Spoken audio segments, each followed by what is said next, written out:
here I am in this gallery, new, only been here a year, and I really wanted to pay respect to the people who have built community around the arts for a long time before I ever was here.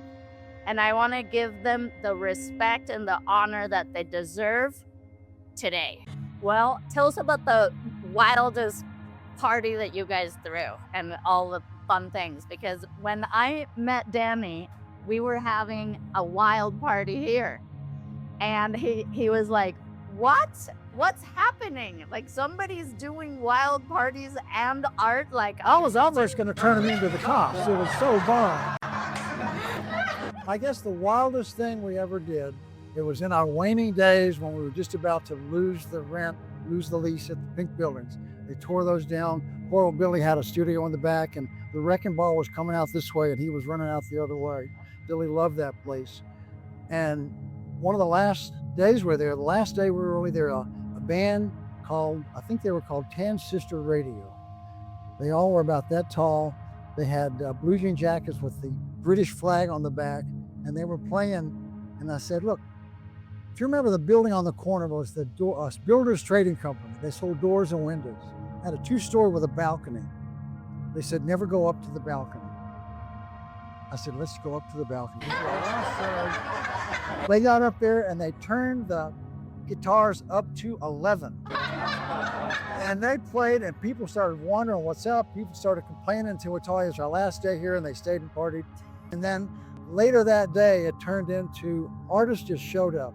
They were doing silkscreen t-shirts. They were doing this. They were doing things in the back. I had to turn around and leave because I couldn't see what they were doing.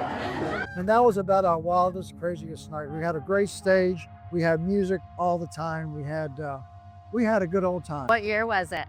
That would have been, well, we got we moved out of the lumberyard in 2000. And we were in the new building, and my brother called me up. We got it all going. We laced out the studios. And my brother called me and he said, turn on the television. Oh my. And it was 9/11. Oh. And I ran down to the Artists Colony as quick as I could. And people needed a place like that. It wasn't the library. It wasn't City Hall. It was the 101 Artists Colony.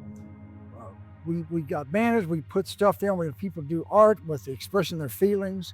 And that made me think that this really is something that is important to the community. It is really important.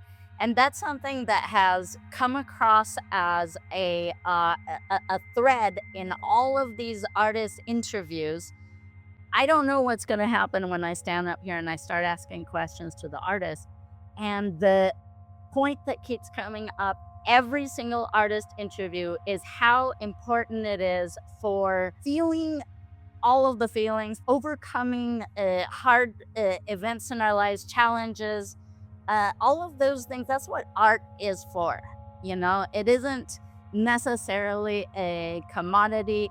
In the moment when we're making it and all of that, it is to transcend in a different fashion, to receive downloads from the universe, to evoke emotions. I mean, all of these things is what art is.